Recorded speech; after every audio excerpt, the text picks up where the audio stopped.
Joy University, best emerging university in South India. For admissions, contact. Heavy breast or micromastia అంటాం medical టర్మినాలజీలో. Mm. ఇది వాళ్ళు ఇబ్బంది పడడమే కాదు, this can cause problems also.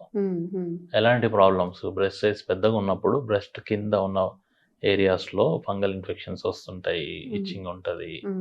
Heavy breast వల్ల వాళ్ళు ఓవరాల్గా సన్నగా ఉన్న బ్రెస్ట్ హెవీగా ఉన్నప్పుడు వాళ్ళకి బ్యాక్ ఇష్యూస్ వస్తాయి ఎక్కువ, బికాజ్ వెయిట్ డిస్ట్రిబ్యూషన్ అనేది చేంజ్ అవుతుంది కాబట్టి బ్యాక్ పెయిన్ ఎక్కువ ఫేస్ అవుతారు. అండ్ మీరు చెప్పిన సోషల్ ప్రాబ్లమ్స్ చూడడానికి ఇబ్బంది, డ్రెస్ వేసుకోవడానికి ఇబ్బంది, ఇవి ఎలాగ ఉంటాయి. సో బ్రెస్ట్ రిడక్షన్ చేయొచ్చు, breast reduction surgeries are available. దానివల్ల వాళ్ళకి వాళ్ళ లైఫ్ స్టైల్ చాలా మారుతుంది. సార్ నాకు చాలా డౌట్స్ ఉన్నాయి. ఇప్పుడు వన్ బై వన్ మాట్లాడుకుంటే, ఈవెన్ ఇప్పుడు మ్యారేజ్ కాని అమ్మాయిలు ఇట్లా బ్రెస్ట్ ఎక్కువగా ఉన్నప్పుడు వాళ్ళు ఆపరేషన్స్ చేయించుకోవచ్చా? దానివల్ల ఏమైనా ఇష్యూస్ వస్తాయా? మేజర్ ఇష్యూస్ ఏమి ఉండవు. ఓన్లీ థింగ్ ఏంటంటే బ్రెస్ట్ ఎప్పుడైతే మనం దాని బల్క్ తగ్గిస్తున్నామో వాళ్ళకి ఫ్యూచర్లో లాక్టేషన్ ఎప్పుడైతే వాళ్ళు ప్రెగ్నెన్సీ అయ్యి పిల్లలకు పాలు ఇవ్వడానికి వెళ్ళినప్పుడు బ్రెస్ట్ మిల్క్ క్వాలిటీ ఏమంటారు క్వాంటిటీ అనేది తగ్గే ఛాన్స్ ఉంటుంది. ఇదర్ థియరటికల్, చాలా మంది ఇనఫ్ మిల్క్ ప్రొడ్యూస్ చేస్తారు, బట్ ఈ కాషన్ మాత్రం చెప్తాం మేము అంటే అన్మ్యారీడ్ గర్ల్స్ వచ్చినప్పుడు. ఓకే, ఫుడ్ త్రూ ఏమి అదేమి పోదా? లేదండి, బ్రెస్ట్ టిష్యూ అనేది హార్మోన్ మీద డిపెండ్ అయి ఉంటుంది ఎప్పుడైనా.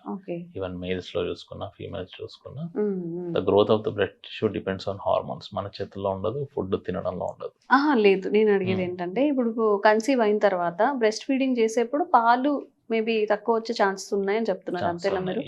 సో ఈ ఫుడ్ త్రూ మనం దాన్ని ఎక్కువ చేసుకోవాలి. 70% పీపుల్లో they will produce enough milk required for baby. Okay, if any cases ఎక్కడైనా జరగచ్చు అని చెప్తున్నారు. ఎక్కడైనా జరిగినప్పుడు ఇంకా that cannot be corrected. Food through breast milk production అనేది జరగదు. ఓకే, అండ్ చిన్నగా ఉన్నప్పుడు కూడా ఇప్పుడు వాళ్ళు ఎక్కువగా ఉన్నప్పుడు టిష్యూ తీయడము, సమ్ ఫ్యాట్ తీయడము చేస్తుంటారు.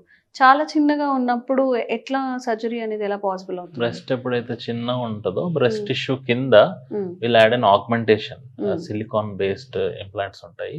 ఓకే, అవి ఇంట్రడ్యూస్ చేసి will increase the breast size. This is very commonly perform surgeries world wide.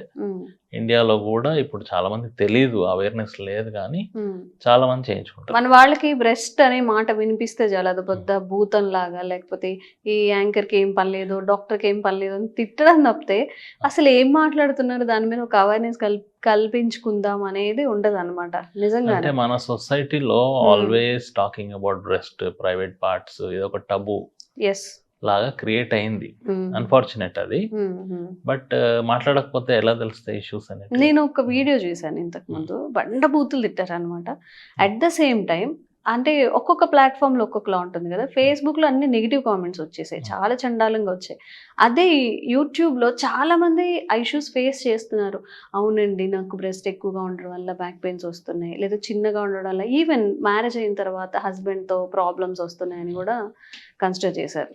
So హస్బెండ్తో ప్రాబ్లం వస్తుందని మరి తను వెళ్ళి వేరే ఎక్స్ట్రా మ్యాటల్ అఫైర్స్ పెట్టుకుంటున్నప్పుడు ఇది నిజంగా మాట్లాడవలసిన విషయమే కదా. ఒక చిన్న ఫిజికల్ హెల్త్ ఇష్యూ లైక్ కొంతమందికి it will become a topic of debate, గేలి చేయడం అలాంటివి. When people they are suffering they will know what is the issue. Okay, so వాళ్ళకైతే అర్థమవుతుంది అనుకుంటున్నా ఈ వీడియోస్. సరే, యాజ్ అ సర్జన్ గా మీరు ఒక 10 years బ్యాక్ ఇప్పటికి ఎలాంటి చేంజెస్ చూస్తున్నారు? వస్తున్నారా ఎక్కువగా ఉన్నా తక్కువగా ఉన్నా సర్జరీస్ కోసం? వస్తున్నారండి, డెఫినెట్గా వస్తున్నారు. ఓకే, ఇప్పుడు ఇదంతా ఇంటర్నెట్ యుగం కాబట్టి చాలా మంది తెలుసు ఈ సర్జరీస్ అవైలబుల్ ఉన్నాయని.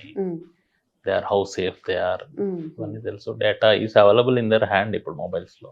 అవును, అండ్ మనం మ్యారేజ్ అవ్వనప్పుడు సర్జరీస్ గురించి మాట్లాడుకున్నాం. ఆఫ్టర్ మ్యారేజ్ అయిన తర్వాత, బేబీ పుట్టిన తర్వాత ఇంకొక 2 babies లైక్ ఆపరేషన్స్ జరుగుతాయి. బ్రెస్ట్ సాగింగ్ అవుతుంది, దానికి ఏదన్నా సర్జరీస్ ఉన్నాయా? కామన్ గా బ్రెస్ట్ ఫీడింగ్ ఇచ్చిన తర్వాత బ్రెస్ట్ సాగింగ్ అనేది కామన్ ప్రాబ్లం.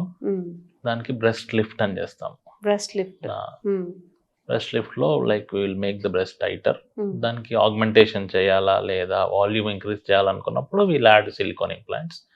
లేదు వాల్యూమ్ ఇనఫ్ ఉంది, నాకు ఓన్లీ టైటర్ బ్రెస్ట్ కావాలి, విచ్ యంగ్ ఉన్నప్పుడు ఉన్నట్టు ఉండాలి అనుకున్నప్పుడు breast lift will be a good surgery. Sir, is it possible నా ఇప్పుడు మ్యారేజ్ కి ముందు మన ఉన్న బాడీ అంత ఫిట్నెస్ అనేది ఈ బ్రెస్ట్ అప్లిఫ్టింగ్ కానివ్వండి ఏదైనా ఈ సర్జరీస్ త్రూ ఇంతకు ముందు ఉన్నంత ఫిట్నెస్ అనేది వస్తుందా నిజంగా? యా, డెఫినెట్గా స్కిన్ టైటనింగ్ అనేది బ్రెస్ట్లో మనం వాల్యూమ్ పెంచడం కానీ తగ్గించడం కానీ పాసిబుల్ అండి సర్జరీస్తో. సో బ్రెస్ట్లో ఇప్పుడు మాకు వచ్చే పేషెంట్స్లో యూజువల్గా ఉండే కంప్లైంట్స్ ఏంటంటే, నాకు నిప్పల్ ఏరియోలర్ కాంప్లెక్స్ అంటాం. చాలామంది అమ్మాయిలకి ఇది వాళ్ళకి జెనెటికల్గానే పెద్దగా ఉంటుంది size, but they wanted like రౌండ్గా ఉండాలి, చిన్నగా ఉండాలి. అండ్ టోసిస్ అంటాం, బ్రెస్ట్ టోసిస్. ఈ సాగింగ్ మీరు చెప్పినట్టు బ్రెస్ట్ సాగింగ్ అయినప్పుడు నిప్పల్ పొజిషన్ అనేది కిందకి వెళ్తుంది. So these can be corrected with breast lift surgeries. Size తగ్గించడం జరుగుతుంది, నిప్పల్ పొజిషన్ చేంజ్ చేయొచ్చు, స్కిన్ టైటనింగ్ చేయొచ్చు, వాల్యూమ్ ఇంక్రీజ్ చేయాలనుకున్నప్పుడు ఇంక్రీజ్ చేయొచ్చు, లేదు హెవీగా ఉంది నాకు బ్రెస్ట్ అనుకున్నప్పుడు we can decrease. Okay. So సర్జరీకి ఎన్ని డేస్ పడుతుంది, ఎన్నాళ్ళు ఉండాల్సి వస్తుంది హాస్పిటల్లో? టైప్స్ అండి, depending on type. Breast augmentation అని చెప్పాను కదా, టు ఇంక్రీజ్ ద సైజ్ అనుకున్నప్పుడు it's a day care surgery. Same day they will get discharge. ఒక 3 weeks స్పోర్ట్స్ బ్రా అంటే సపోర్టివ్ బ్రా వేసుకోవాల్సి ఉంటుంది. From next day they will be walking, they can do office work అన్ని చేయొచ్చు. 1 day. యా, రెస్ట్ తీసుకోవాల్సిన అవసరం ఏమి ఉండదు. మేజర్గా రెస్ట్ తీసుకోవాల్సిన అవసరం ఏమి ఉండదు, కాకపోతే ఎక్సర్సైజెస్ ఒక 1 month అవాయిడ్ చేస్తే బెటర్. ఓకే.